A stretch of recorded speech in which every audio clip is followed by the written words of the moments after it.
concerning บาง COVID ไม้พี่กลม pandemic restrictions and recommendations.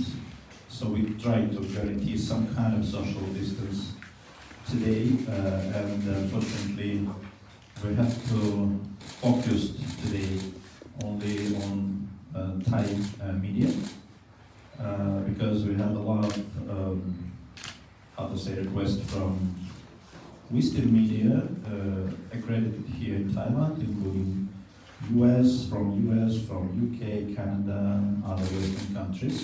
But unfortunately, you can see that this room is not enough big for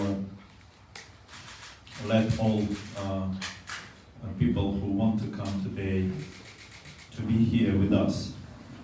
Maybe later, if Western mass media want to come and to hear the Russian view, to understand more about what's happening now, not only to waste time as they say to hear so-called Russian propaganda. So we would welcome them to come here and to sit together to discuss the issues which are interesting for them.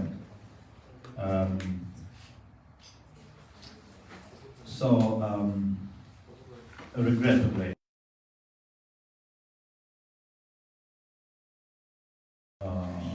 all friends from media to come.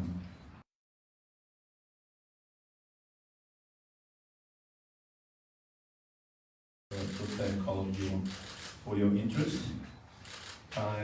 My understanding is it's reflecting your wish to know more about the Russian-Ukraine situation. Despite I know some of you supporting Ukraine and posted relevant pictures and relevant messages on your social media's accounts. But anyway, I try to be open today and to express our understanding what's happening. But of course, using this opportunity, first of all, I would like to say a few words about Russian-Thai relations, because this year for us is quite important year.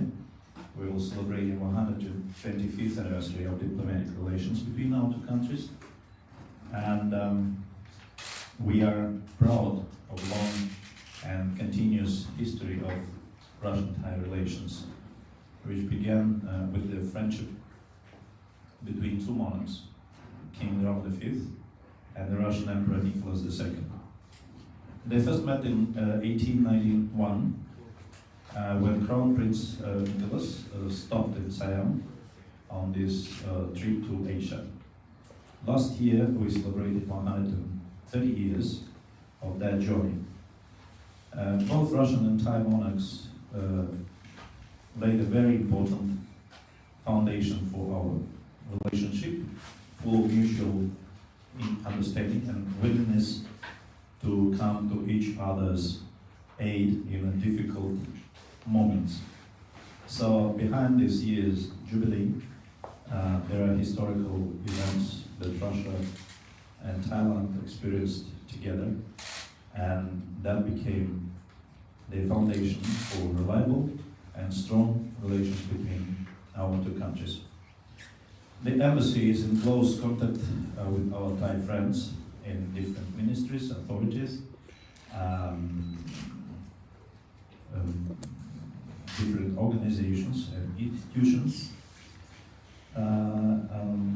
regarding the commemorative events during this year. Maybe you know that in December, the previous year, Russian embassy together with the Royal Thai government, Ministry of Foreign Affairs, we held a award ceremony competition for the best anniversary logo. We jointly selected the winner, who was Mr. Vachra Losong, out of more than 100 entries. Now we are working on the possibility of signing a number of bilateral documents, in particular regarding transport, IT communications, mass media, combating transnational crime, cultural humanitarian cooperation, as well as science, technology, and space cooperation. Thailand is our long-term and reliable partner.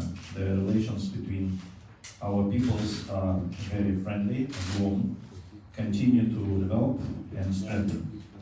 And this truly could be felt not only during official recessions, but also in everyday's life. So today, Russia and Thailand enjoy constructive and mutually beneficial relations. We have no political disputes on our agenda, which can potentially impede the progress of our cooperation.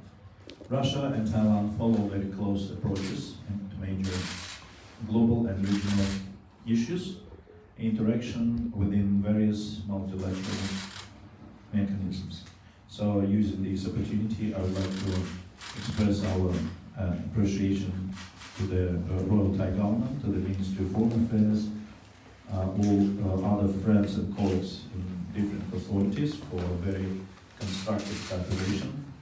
And by the way, during this difficult period of time for many Russian tourists here, for the readiness to provide help for the Russian citizens temporarily staying here because of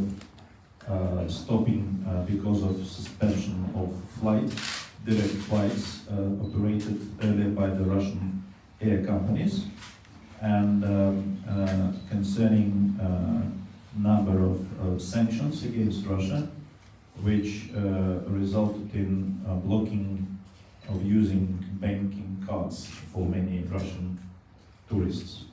So that's very briefly I want to say about the Russian-Thai relations.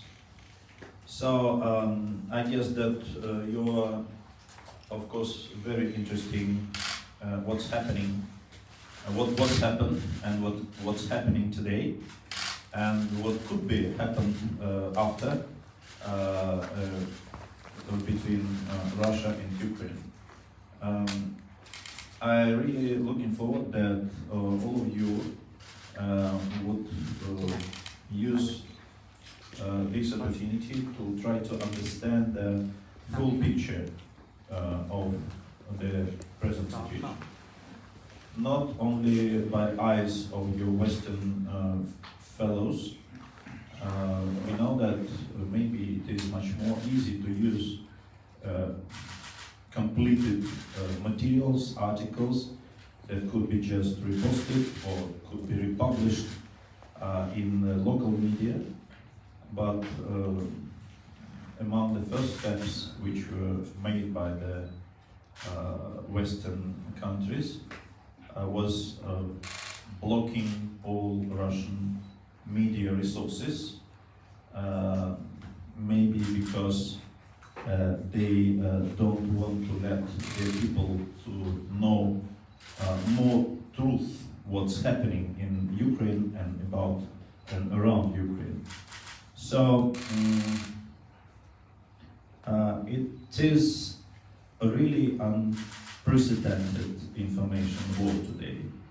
I know that Russian TV channels, many TV shows, YouTube channels, many accounts of the Russian mass media were just switched off of the international networks because of so-called propaganda, but maybe our Western colleagues, they feel much more happier just enjoying their own information or fake news.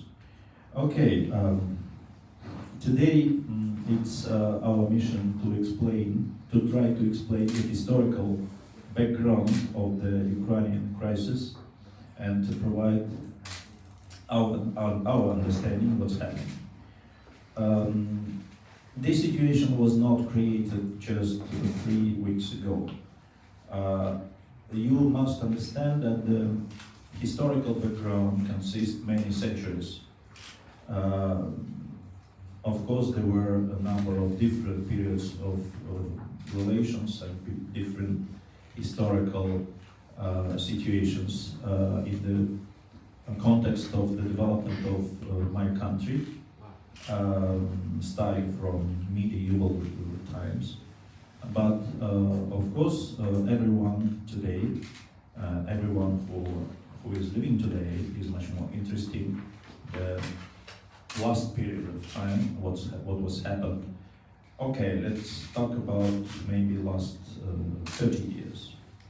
Let's talk about the period after the disintegration of the Soviet Union. So, actually, after the disintegration of the Soviet Union in 1991, so-called Cold War was finished, and many people, including many Russians and many people in the former Soviet Union, expect better relations with the so-called Western community, and expect more flexible style of life. But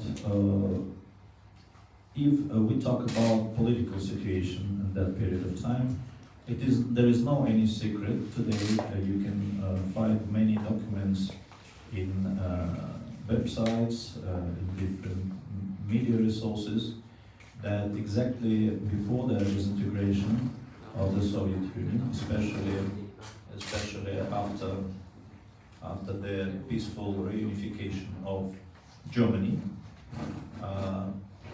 there were a lot of promises from Western politicians not to expand NATO to the former Soviet Union borders.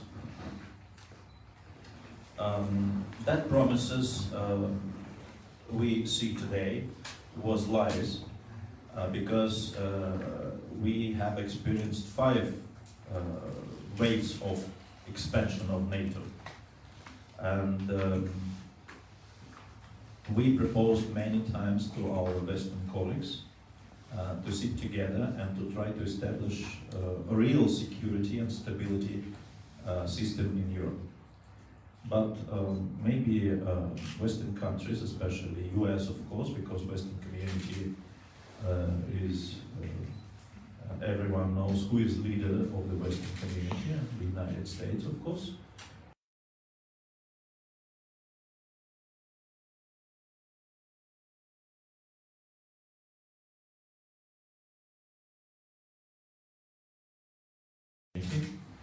And they felt that they can do everything they want to do, to invade other countries, to change governments, to kill politicians, to make provocations. Maybe you saw many times this picture with the list of bombing by the Americans of different countries since the end of the Second World War. This list consists more than 30 countries in different continents of the globe. But Russia concerned about our own security, and we proposed many times. And last time it was a quite clear proposal which was submitted to the NATO and the US in December.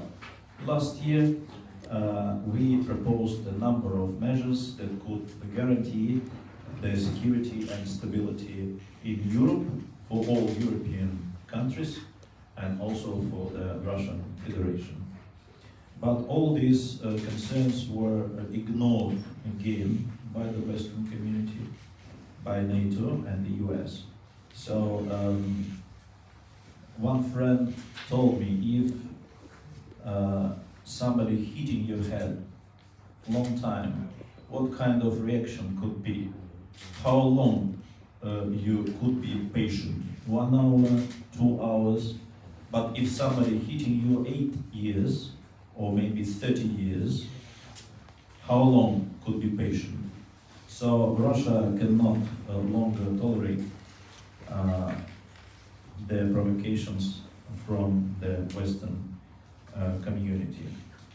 So concerning Ukrainian crisis, there has been a long preparation for the hostilities to unleash.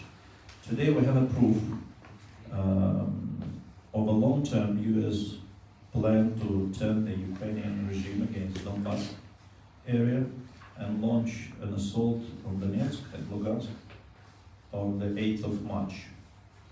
The special military operation, I should repeat this word much more clearly, operation, not aggression, as some colleagues mistakenly hear my word. So the special military operation was started because of many proofs got by the Russian side. So naturally, Russia would have to respond, taking into consideration the Russian nationals and Russian speaking, not minority, but majority of Donetsk area, historically residing in this part of the present Ukraine. In fact, Russia's operation has been mission to prevent civil casualties. This remains a key objective of the Russian armed forces. For 8 years, Russia has tried to prevent military clashes, but with zero result. Zero result.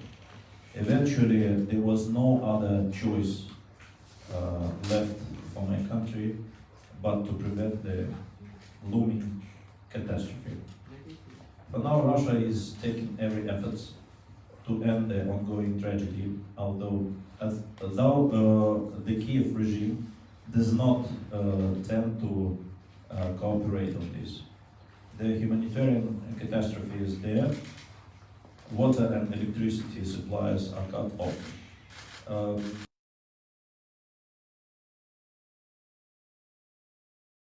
2014, there were a number of different events concerning cutting off of infrastructure and communications between different parts of the former Ukraine.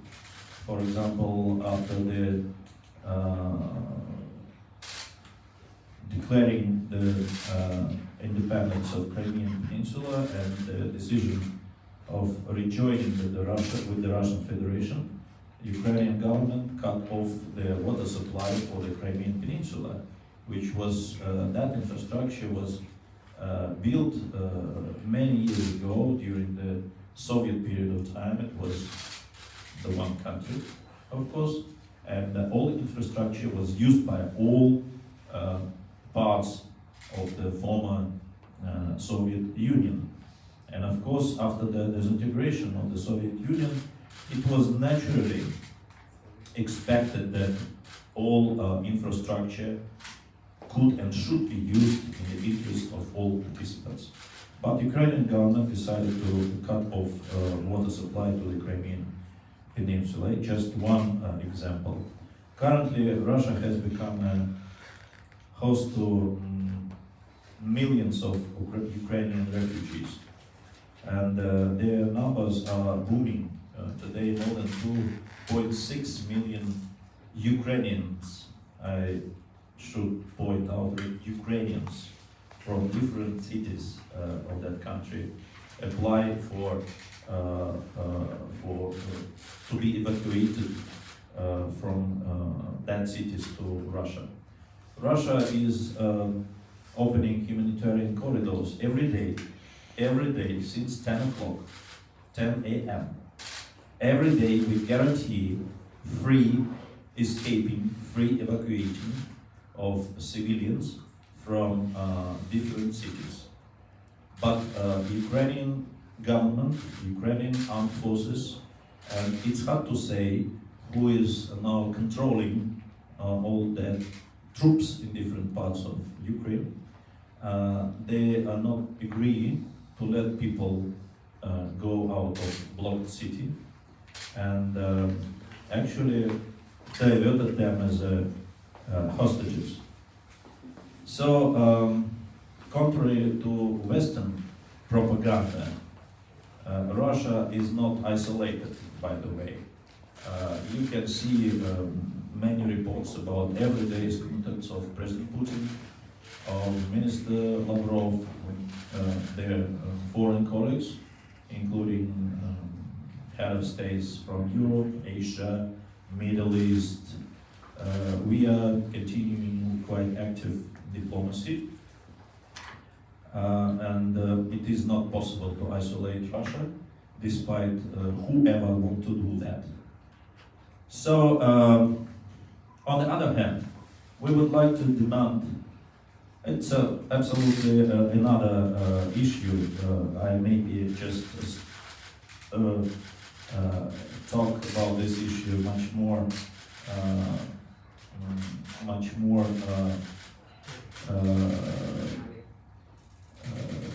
concretely.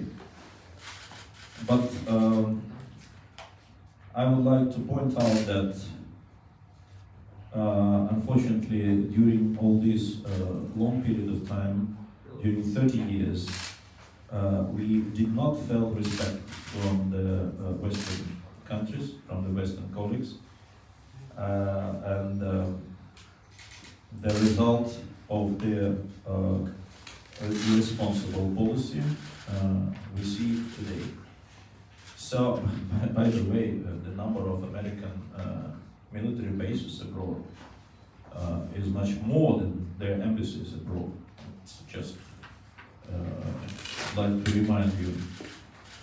So since the end of last century, today we understanding that it was a plan of diverting Ukraine in so-called anti-Russian project. So concerning the last development, we understanding, that's not we understanding, it was openly said by the President Biden during his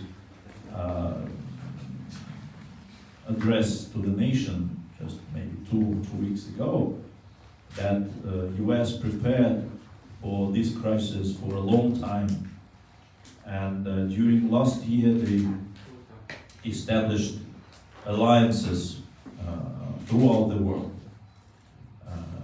You know that some groups of so-called interests were established, including Asia Pacific, for example, Quad,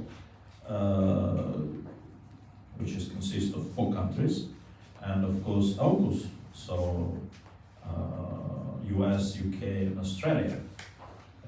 AUKUS is clearly a military alliance with their own objectives that could affect not only security of Russia, but also many countries in this part of the globe. So, if we talk about special military operation, so I told some of you already that we quite, how to say, we feeling quite interesting why during last 8 years nobody in Western media talk about the tragedy of Donbass area. Donbass area, which consists now Donetsk People's Republic and Lugansk People's Republic, were shelled by Ukrainian armed forces during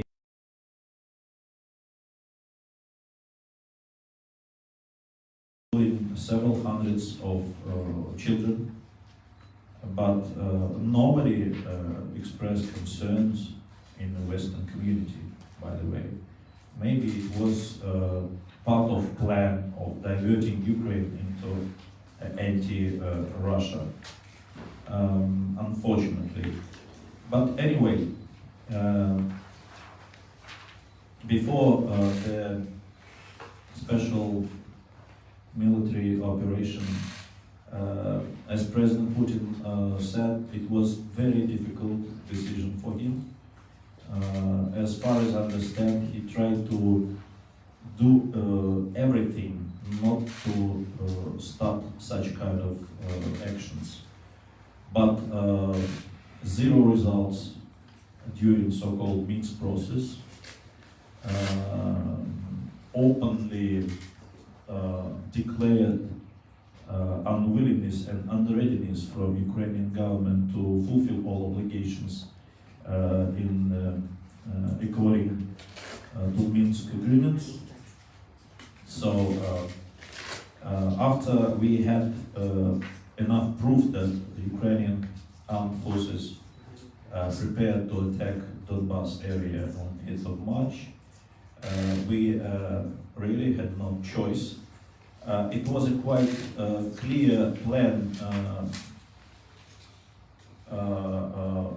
to engage Russia in this conflict, because you should understand, after attacking Donbas area by Ukrainian armed forces, Russia should react, definitely.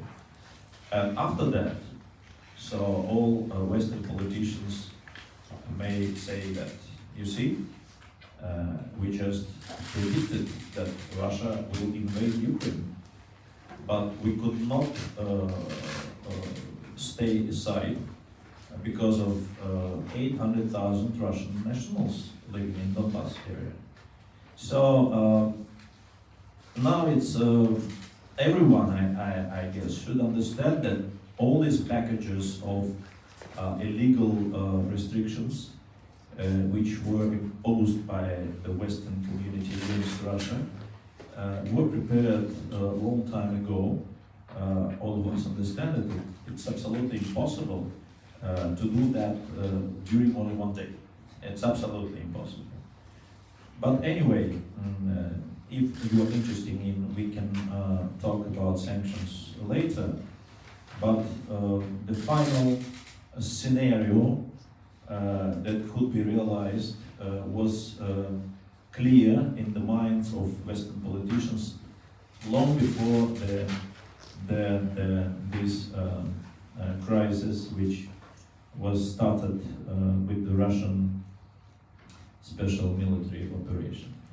I would like to point out that Russia, that's not Russia began this operation, or as Western propagandists prefer to use Putin's war.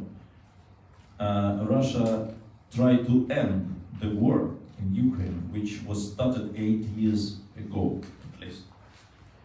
So I don't think that it is necessary to provide some details concerning military operation. You may check with all details and all information on the relevant websites of the Ministry of Defense of the Russian Federation. But if, of course, you have an access to this. So next issue I would like to say, especially to you, it's for many of you it's a very new issue.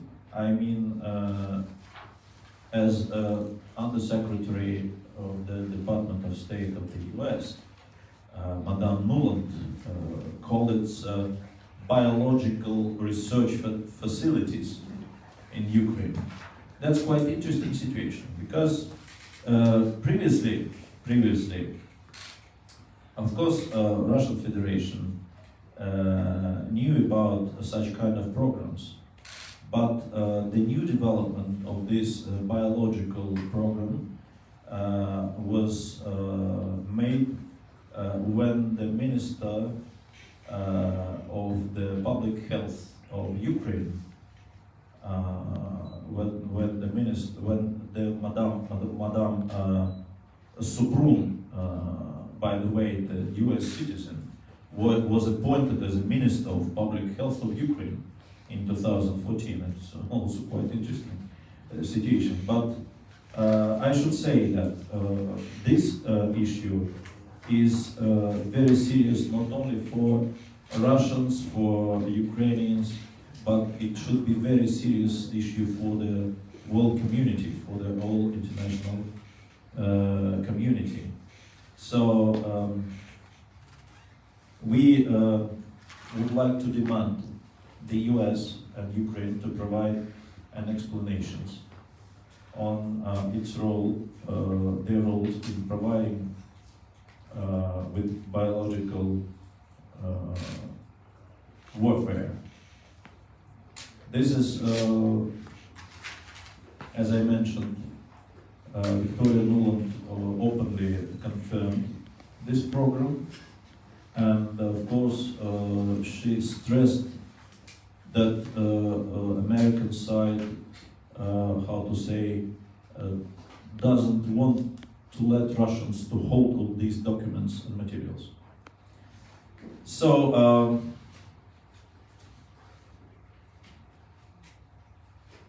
there is a number of different projects which were realized under this program, and for example, I'll just give you one example, so-called project UP4. So its objective is to using migrating birds which migrating through the Russian territory. So birds could be regarded as some kind of carriers of biological weapons, and it could be really dangerous, not only for the people in my country, but also in all neighboring countries. So if you talk about this project, I mean biolaboratories in Ukraine, we should say that it's only one link in an entire network which consists more than 200 laboratories in many countries, many of them around Russia and very close to the Chinese borders. So all these laboratories are funded by the US military and operating in different countries. Materials available to us confirm that the Ukrainian biolaboratories in the immediate vicinity of Russian territory have been developing. So as I say, we demand US, and not only Russia demand, but also other countries demand US provide necessary explanations, especially concerning the, how to say, concerning the regime established by the UN Convention, which prohibited biological and toxic weapons. So maybe I shall stop for a while, because I would like to let you to have an opportunity to maybe to raise some questions. But I have a lot of additional materials. Maybe your questions allow me to use all these materials to explain some additional views concerning today's situation. Thank you very much.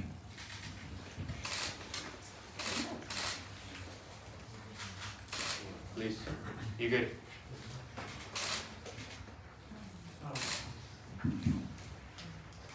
Good afternoon, Ambassador Commission. Really sorry from South English. Just have two questions. First, Sorry, please wait. They finish to shoot because too noisy. Okay? Okay. Thank you.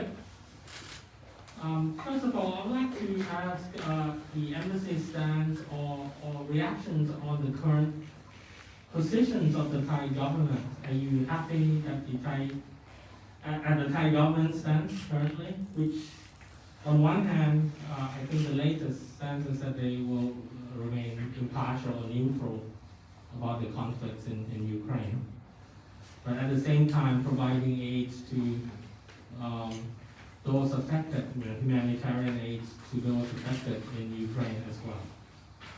But of course, they are helping, I believe, from what we know, helping the Russian tourists stranded here as well. And my second question, what would you like to say to the Thais who have become, fiercely or passionate about what's happening in Ukraine, particularly those who oppose the move or the invasion of Russia, that's what they call it?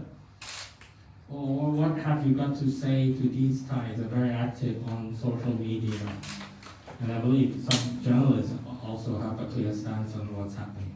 Spasiba. Thank you. Thank you very much. First of all, the first question concerning the position of Royal Thai government. Actually, we respect all our friends' position.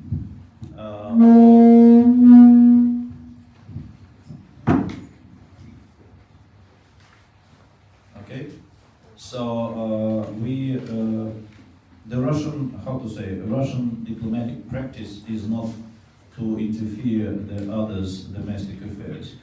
We respect all decisions made by the foreign governments concerning domestic and the foreign policy. So we appreciate the balanced position of the Royal Thai government. We have regular contacts with our colleagues in the Ministry of Foreign Affairs. We're discussing very openly. Of course, it's natural that sometime we can have our own understanding, but we appreciate that our Thai friends, Thai colleagues, are ready to hear what we are saying. And from our side point of view, we want to understand the positions and arguments of our Thai colleagues. But I would like to remind you again that this year is quite an important year for our bilateral relations. And we are discussing a program of relevant events and activities during the whole year in different areas of cooperation. So we appreciate the balanced position of the Royal Thai government, and we, of course, looking forward that this position and these approaches will be in the future, despite huge pressure which is made by the Western governments. Again, I would like to remind that Victoria Nuland, during her speech in Congress, he said openly that all American ambassadors abroad got clear instructions how to press the governments of country where they stay. So we understand that during the voting in the General Assembly more than 1 week ago, 2 weeks ago, we understand how huge pressure was made by Americans and their allies to the representatives from other countries. It is not secret. Many colleagues from developing countries said openly about this pressure. And we, as we understand, such kind of big pressure is experiencing, that Royal Thai government is also experiencing here. You saw different reports, especially in the personal accounts of my fellow colleagues in diplomatic corps, here after the group visits to the Ministry of Foreign Affairs. Maybe you remember it was a visit of 25 ambassadors to the Ministry of Foreign Affairs. What is the final objective of such kind of visits? We may understand quite easy that it's a pressure to the Thai government with the aim to join all efforts made by the Western community against the Russian Federation. So, concerning providing humanitarian aid to Russia and to Ukraine, we appreciate, of course, all such kind of efforts from any countries, and also Russia is providing humanitarian aid to Ukrainian people every day. We send more than 300 convoys by the Russian military forces, and also Russian Emercom, and also many cars were sent from different Russian regions. I mean, sent by the regional governments, provincial governments to Ukraine.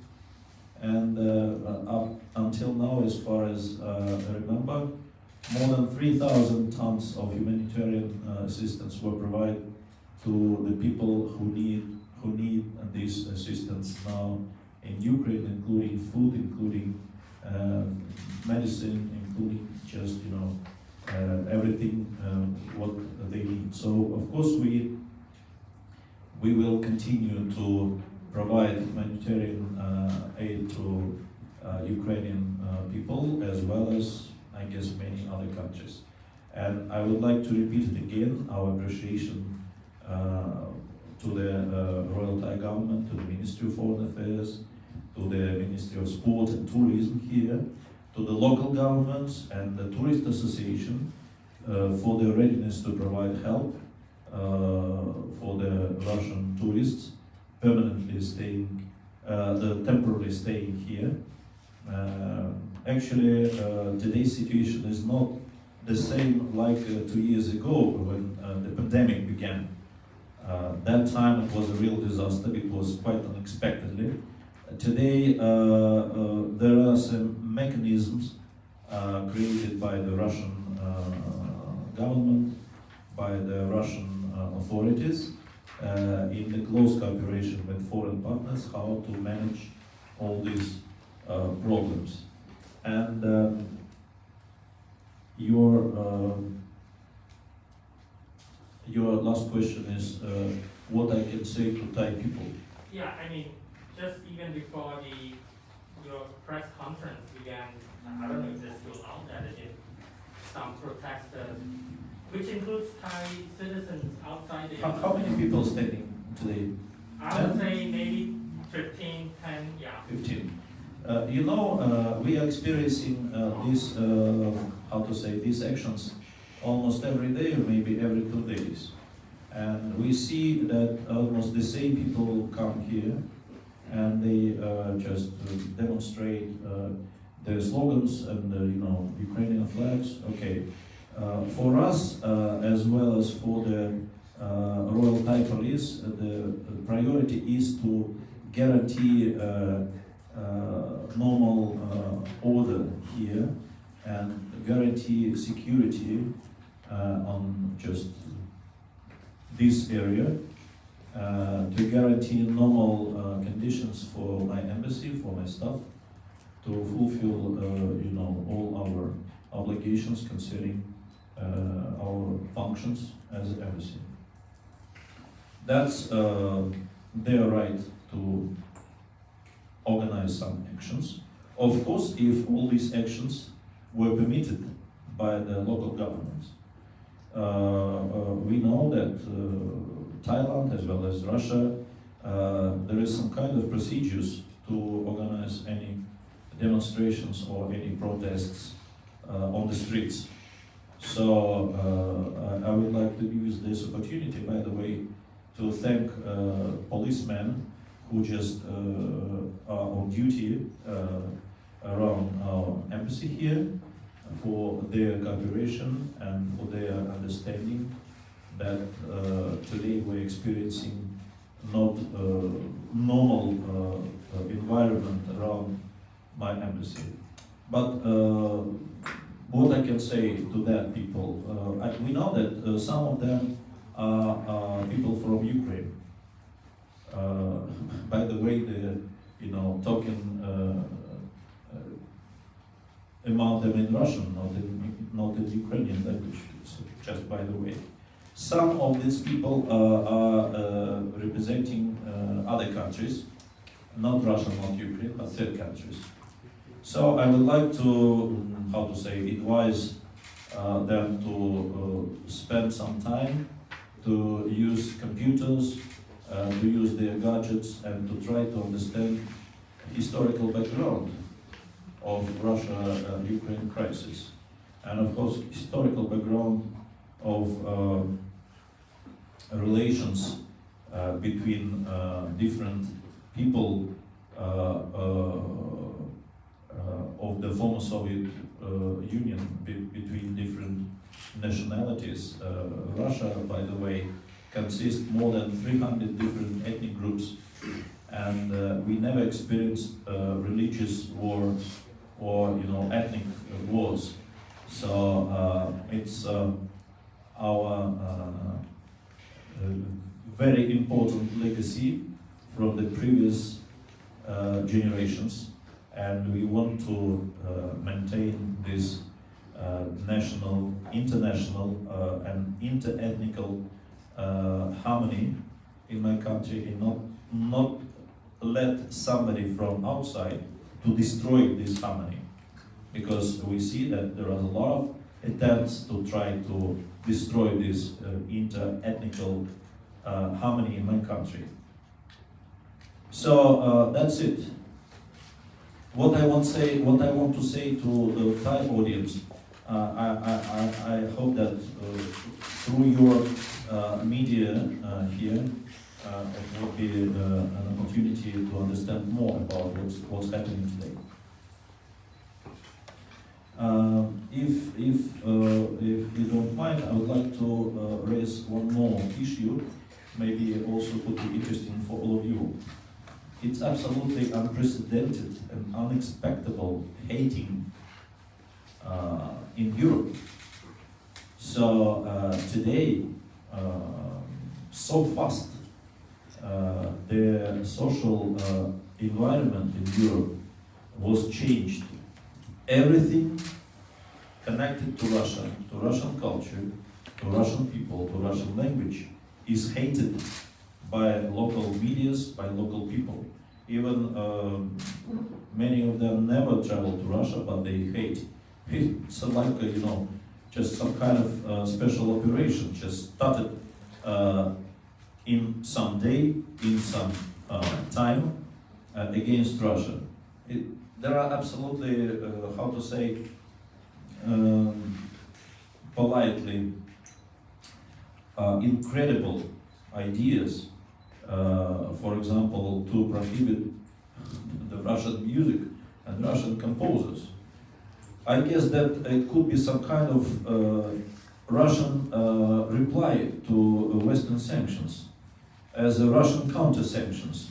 We should not allow the Western music bands to play Russian music, including classic music. It's, from our point of view, it's absolutely stupid idea, but today there are voices you can hear in Europe that we should not play Tchaikovsky, for example, or Glinka. Okay, people who died more than 100 years ago never expected that in 21st century they could be under sanctions from the Western community. So hating,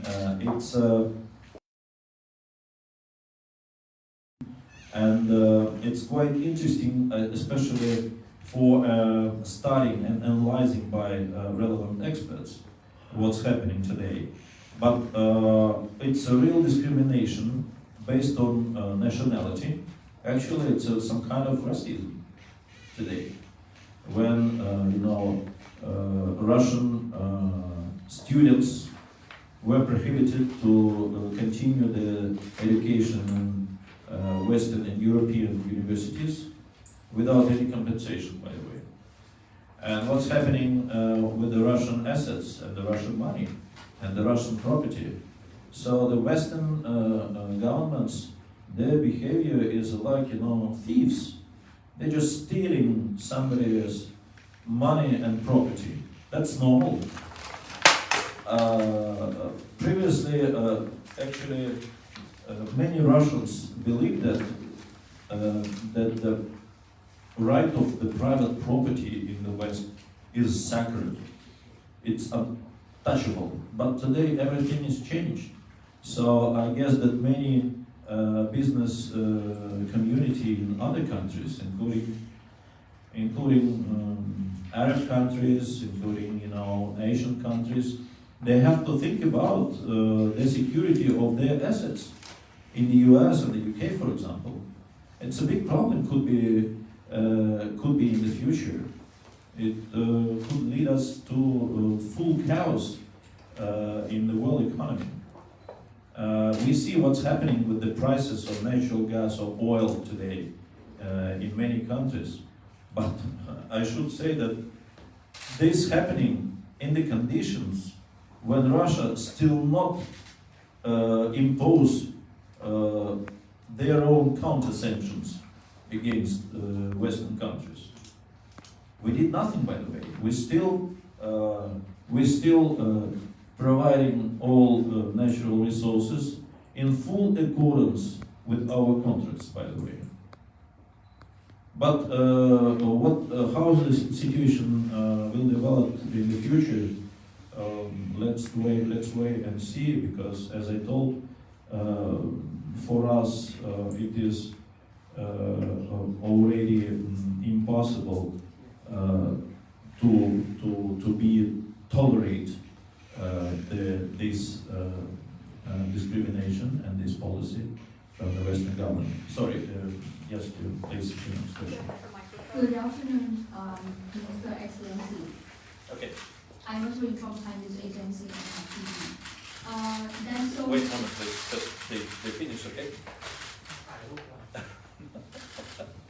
Okay. Thank you. There's also reports how harsh the special military operation of Russia.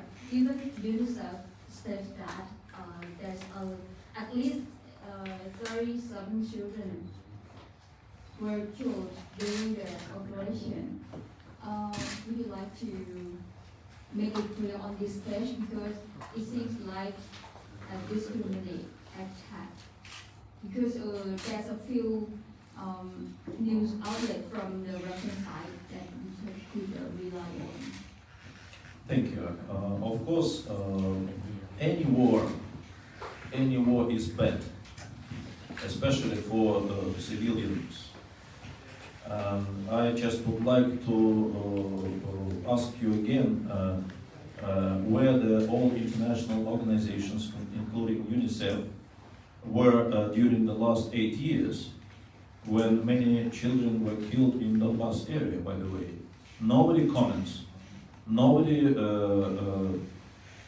was cared about these children. As far as you know, the Russian armed forces specially stated that, specially said that the military actions, military operations by the Russian military forces now in Ukraine, not against the civilians. The main priority is to destroy military infrastructure. I can repeat that Russian armed forces don't shelling cities, don't shelling civil infrastructure, don't shelling apartment areas.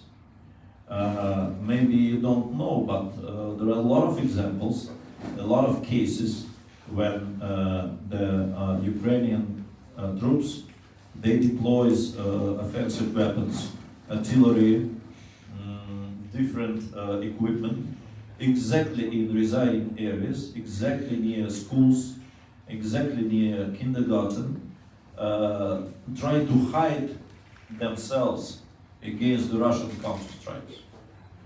Of course, any war results in casualties, but Russian armed forces, despite quite significant number of losses from the Russian side, we try to avoid casualties among civilians in Ukraine.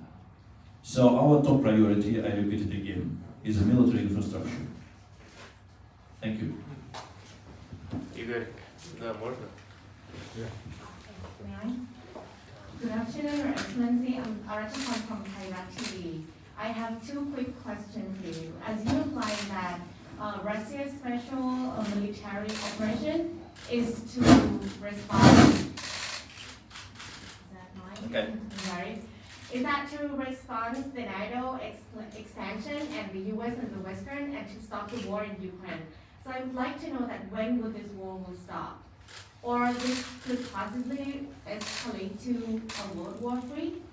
And my second question is that, as you mentioned about the sanctions that are increasing and affecting a lot in Russian and Russian people, if Thailand still stand a point to call an immediate ceasefire, would that affect our relations, or would that put Thailand on the blacklist of Russia?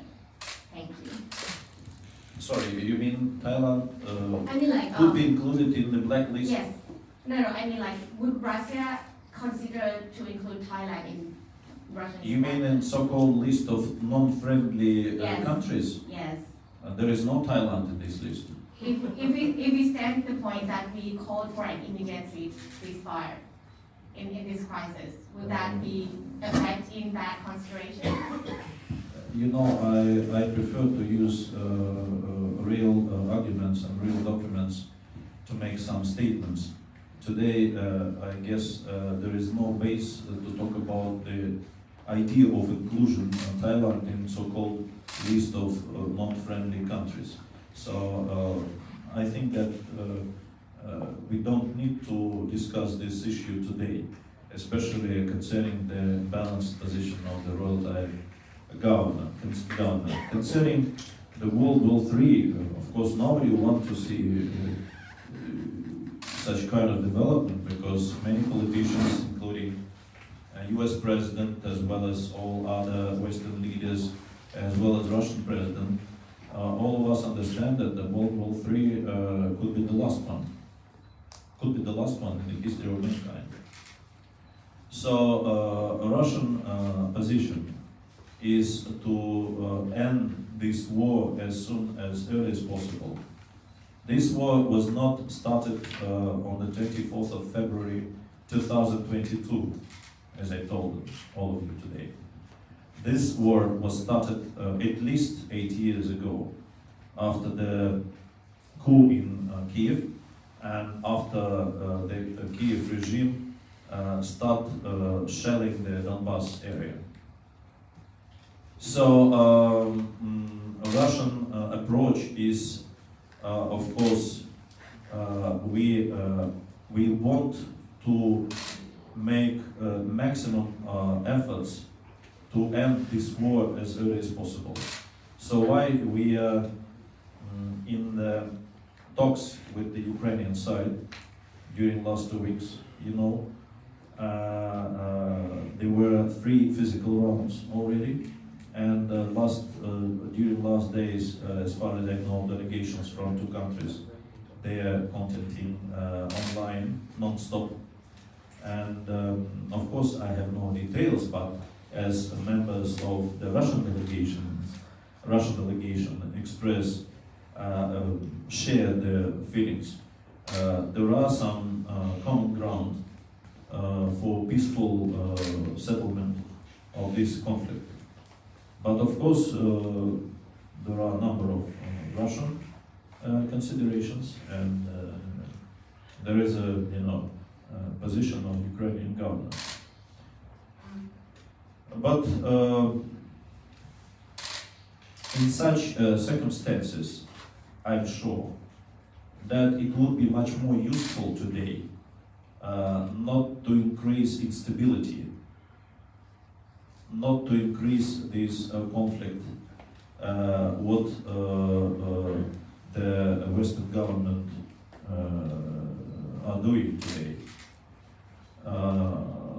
During peace talks, it's very important to stand away of this situation. But we see that every day's reports, every day's information coming from the Western countries that they will increase to supply arms to Ukraine, despite any development of this crisis. Even there is a campaign of hiring volunteers, so-called volunteers in Western countries to go to Ukraine to fight with Russians. It's quite interesting that such kind of bases, such kind of facilities, they call as international peacekeeping and training centers. Such kind of center was destroyed yesterday or 2 days ago by the Russian strike. It was located not far from the Polish-Ukrainian border, and after that, as we saw many information in social media, we saw that many so-called volunteers came from different countries. They want to go back to their homes. So we'll see how the situation will develop. But it is very important during talks to try to create much more favorable environment for these talks, not to supply weapons, lethal weapons, very dangerous weapons, especially in the circumstances when the government of Ukraine could not control all military troops and military groups in this country. Thank you. His Excellency, my name is Akshitaya from Bangkok Post, and I have 2 questions for you. I would start with the first one on the document that you handed out to us today, which is a very interesting information. On page 27, you address here that there's a persecution on independent media and journalists in Ukraine, and here are some examples of Ukrainian and Russian journalists who are persecuted or killed or murdered. I don't know why, maybe by some Ukrainian forces. But however, recently, since the invasion began, there has been some shutdowns and crackdowns on the independent media outlets. And recently, the Russian government shut down BBC Russian service. And for example, the independent media, Novaya Gazeta, that has been shut down and indefinitely, I don't know. And recently on Sunday, there's been a murder, an accident of the award-winning American journalist who was killed while reporting in Irpin by what many cited to be a Russian force. And do you think, is that the equivalent of the restricted to the right to access information of the people, like you say here in the document, but from the side of the Russian government? Thank you very much for your interest to this document. I guess that you need longer time to look at much more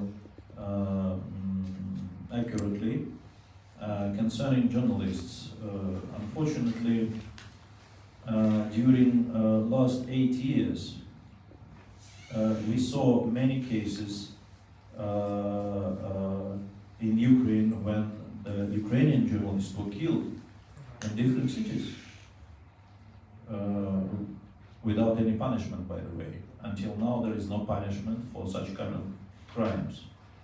And I would like to remind you the tragedy in Odessa in May 2014, when many people were just fired in one local administration building by extremists and by nationalists. No punishment until today, by the way. So if you talk about journalists, especially journalists in the war, I just invite you to watch different media resources.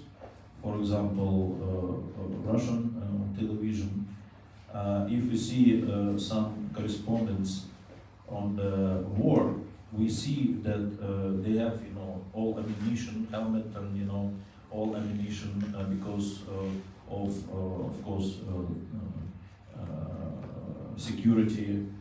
But when we see reports by American or Western correspondents from Kiev, they just looking quite pleasantly without any ammunition. They feel maybe quite securely in Kiev today, but they're reporting about bombing and shelling. If somebody bombing the capital of Ukraine, it could be possible to make reports without any ammunition. But any casualty during war, despite journalists or just any ordinary people, of course, is a big tragedy. Of course, I have no details concerning your example concerning the American journalists. But we remember that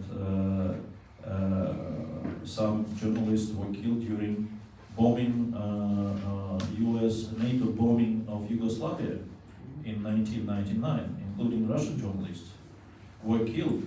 Some Russian journalists were missed, disappeared. Until now, nobody knows, no information about their fate. So please don't. I would like to ask you, don't play with different information. If you're a journalist, as I understand, you please take into consideration the full picture and the full circumstances concerning that or this situation.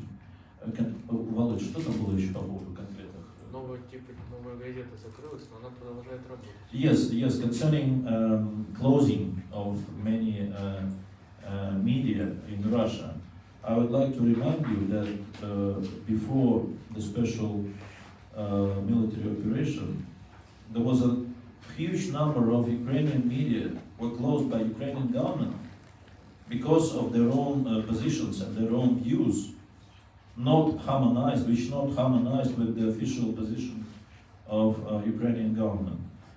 At least 3 or 4 TV channels were closed. Many newspapers were closed. Many journalists in Ukraine before that were under investigation. Today, you just gave me examples with the Russian medias. Some of them were suspended because of their own activities. Because you should understand that if officially registered mass media appeals to fight with Russia, you are registered in Russia, but you appeal somebody to fight with your own country, I don't think it's normal. But of course, everything is doing in full accordance with the Russian law. So if you have some details that you want to clarify, please send me a letter, and I will be happy to reply to your information. And my last question, as the oil and energy prices are rising due to the ongoing crisis, do you think when will Russia restore the energy supplies as they did before, so that the oil and energy prices could drop again? Sorry, restore? Continue to supply Continue to energy, supply? yes, like they did before. Continue to supply where? Maybe after the sanctions is lifted, or maybe We there are some negotiations. did not stop supply oil and gas to Europe. Yes, sir. Do you have information that Russia stopped? I'll look into that, sir, but right now, as from your answer, I'm certain that maybe Russia. All oil pipelines and gas pipelines are functioning normally, despite the huge economic sanctions, we call it the legal restrictions against Russia. But our priority is to fulfill our obligations in accordance of contracts which were signed between Russian companies and the Western companies. If you have information about the how to say, different picture, I will be happy to study your information. Thank you, sir. Thank you very much. Okay. No one else? Игорь, за тебя.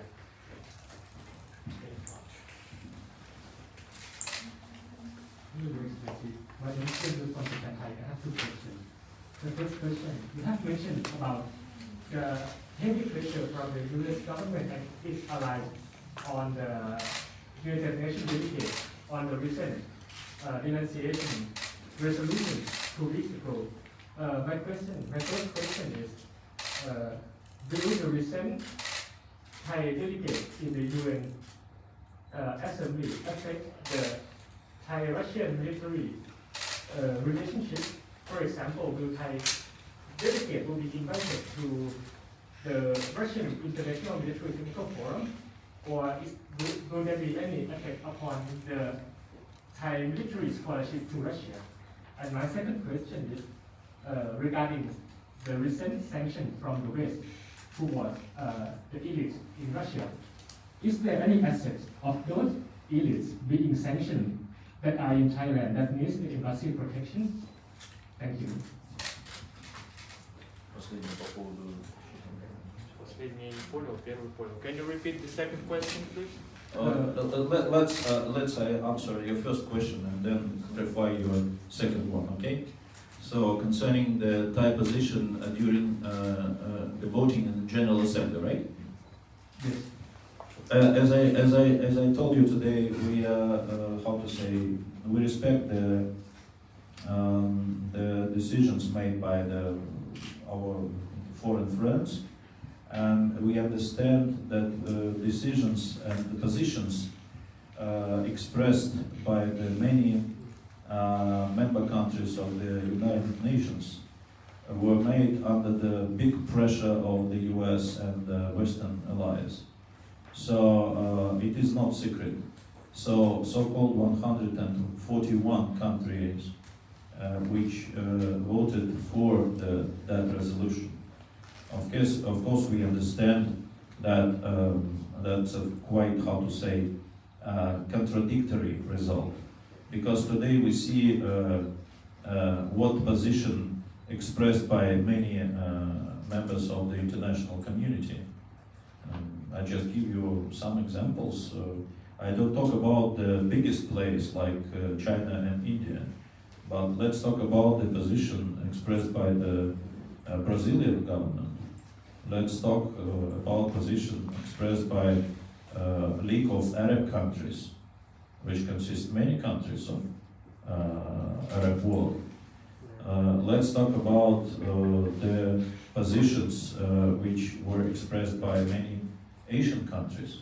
Despite they voted for the resolution. And using this opportunity, I would like to remind you another resolution which constantly voted in the General Assembly every year. It's a resolution which condemns the glorification of Nazism today. And there are only two countries that voted against this resolution. Two countries are the US and Ukraine, by the way. Today we didn't talk about Nazism in Ukraine, but it's a very serious issue. We may discuss it, we may exchange our understanding concerning Nazism, but it is really a big danger not only for Russia but also for the whole Europe. Maybe I should say a little bit pathetically, but Europeans still don't understand that Russia is saving them against of Nazism. It was done in 1945, and now we are facing another threat of Nazism in Europe. And it's quite strange that many Europeans don't mind don't care about Nazism in Ukraine, which is permitted in that country. They permit to to glorify all Nazis criminals during the World War II. There is a lot of names, but I don't think you could remember all these Ukrainian names. But the most famous Bandera and Shukhevich, they were criminals, and they were judged by the. By the way, they were judged as criminals in Poland, for example. This is a big problem, glorification of Nazism, and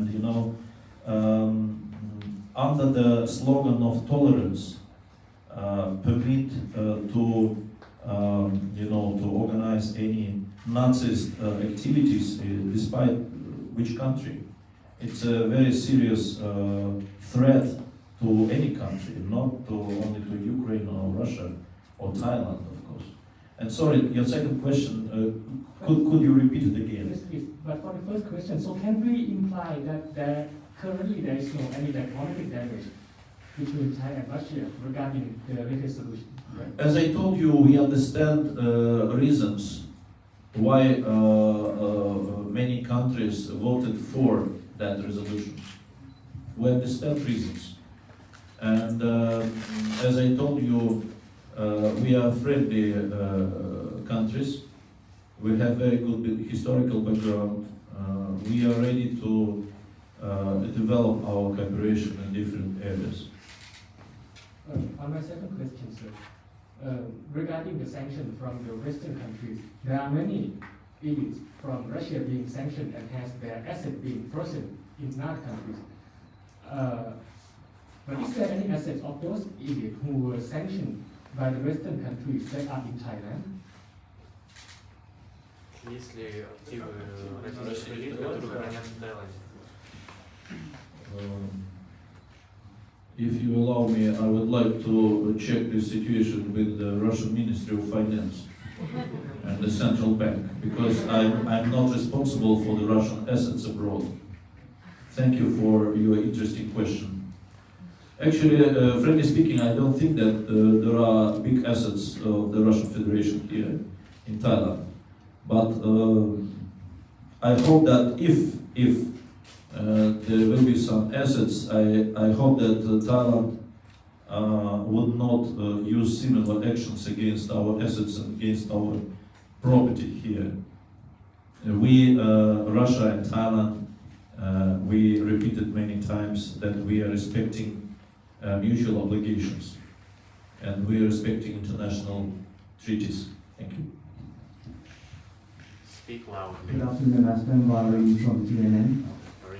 You stressed from the very beginning that this is the special military operation. So I would love to hear from you what's the difference between special military operation and war?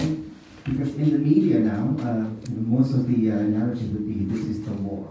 So what are the differences between special military operation coming from Russia versus war? And what would be the conditions of this crisis to end? Because everyone will be dealing with this question, and the longer it takes, this is day 20 already for the crisis, if we count from the 24th of February. And now there are many analyses that, who's winning, is Russia failing, is your leader, inefficient to, he could have ended the war earlier. So there are many analyses going on right now, which can be very misleading and can be very confusing for the Thai audience as well. So these are the two questions in answer. Thank you. How to say, is it war or some kind of other understanding? I would like the same to ask you the same question. For example, the presence of American troops in Afghanistan, was it war or what? As far as I remember, maybe I'm not correct, but I don't remember that the US government declared war against Afghanistan, for example.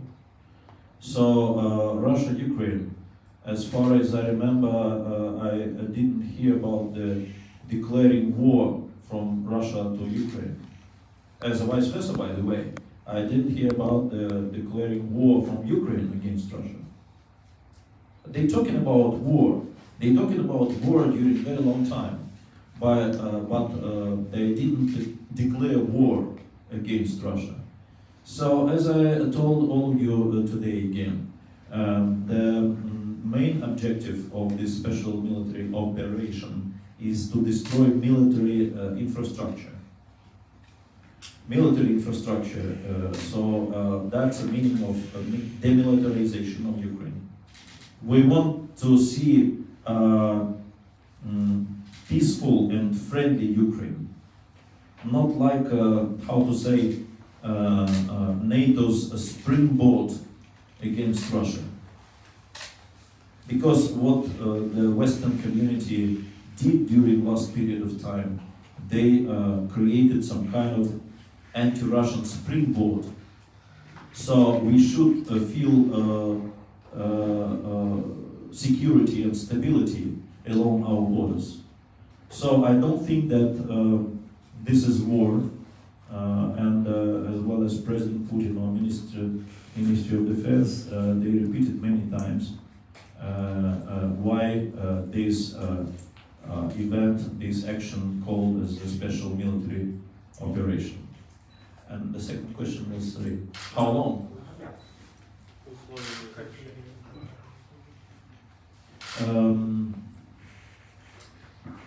We remember that before these events, there was a lot of how to say comments from, especially from Western military or Western military personnel or retired military men about 2 days or 3 days for any operations by the Russian armed forces. Just 2 days would be enough to, how to say, to hold Kiev, for example. As I told in the very beginning of today's briefing, the top priority for the Russian armed forces is to avoid casualties among civilians. It is not easy, especially when Ukrainian troops try to hide themselves among civilians. So this priority was clearly fixed by the President Putin.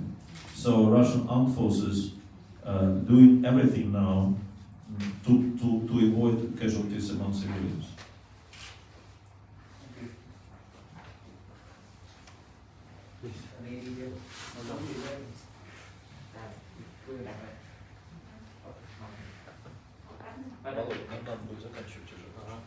Ambassador, I'm Minit Kha from Thai PBS. I have 2 questions. The first one, could you please clarify on the plan to accommodate the 3,000 Russians remaining stranded in Thailand? And the second one, are there a timeline to wrap up this military operation or the demilitarization of Ukraine, or had there been a timeline? 3300, Да, такие планы. Второе, когда закончится война? Когда закончится война? Okay. The second question, I just it's how to say, there is no schedule for this operation as far as I understand.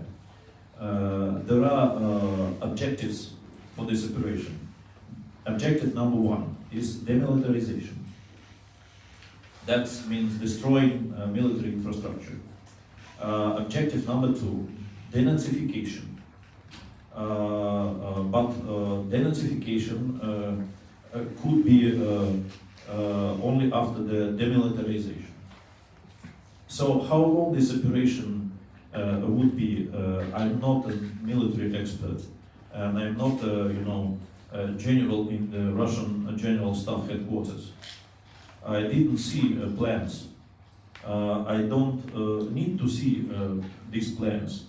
But for us, for all of us, of course, it's also very important not to see many casualties among civilians.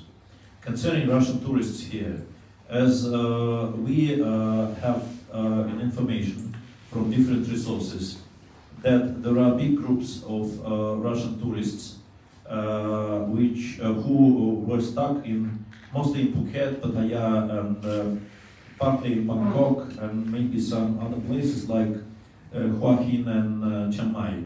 But Hua Hin, Chiang Mai are just maybe a few dozens of tourists. So we are working closely with Thai authorities. And of course, there is a system in Russia which was established during COVID pandemic, when we organized the repatriation flights from Thailand as well as from other countries. And now there is a mechanism of self-registration by the Russian tourists on the special website in Russia. And after that, collecting all information about people who want to be repatriated now, Russian aviation authorities would be ready to organize repatriation flights. But today, for most of Russian tourists in Thailand, the problem number one is extension of their legal staying here in Thailand, to extend their visas or their stamps here. So we here in the embassy, as well as our consulate in Phuket and our offices of honorary consuls in Chiang Mai, Samui, and Pattaya, we issuing special letters for the immigration authorities. We had already issued, I guess, maybe more than 1,500 letters.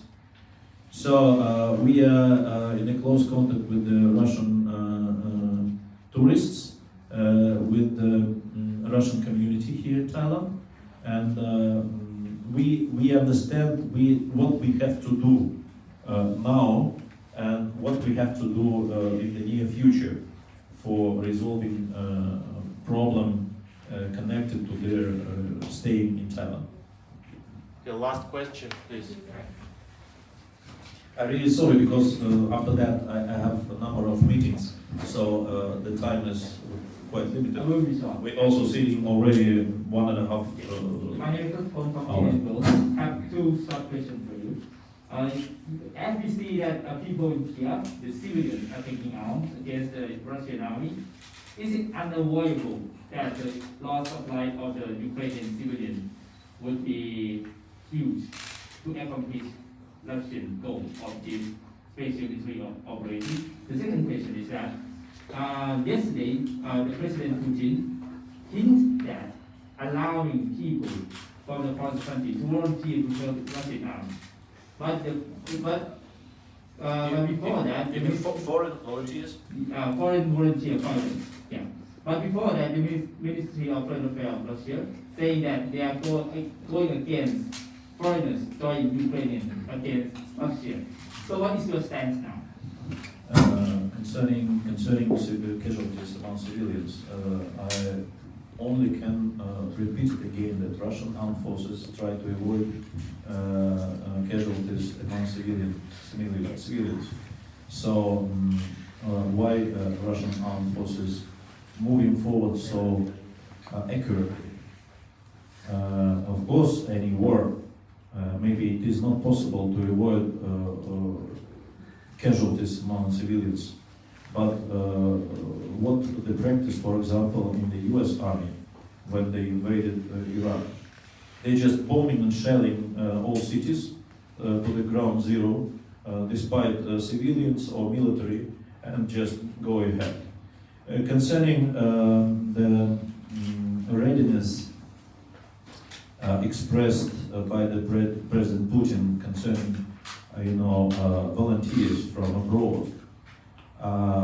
There are there is a big difference between people who want to join Ukrainian armed forces and people who who are ready to join Russian army.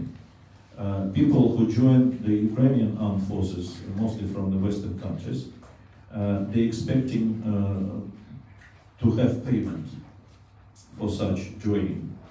Almost it was a medium salary, so-called salary, $2,000 for such people. The information from the Minister of Defense of the Russian Federation provided to the President Putin 2 days ago that they have almost 15 or 16,000 people who are ready to join Russian army during this conflict. First, they are volunteers. They don't expect to have money. That's the first. The second, if they will join, they don't join a Russian army. Russian army will provide an opportunity to transport them to the Donetsk area and to provide an opportunity to join to the Donetsk and Lugansk armed forces, not to the Russian army.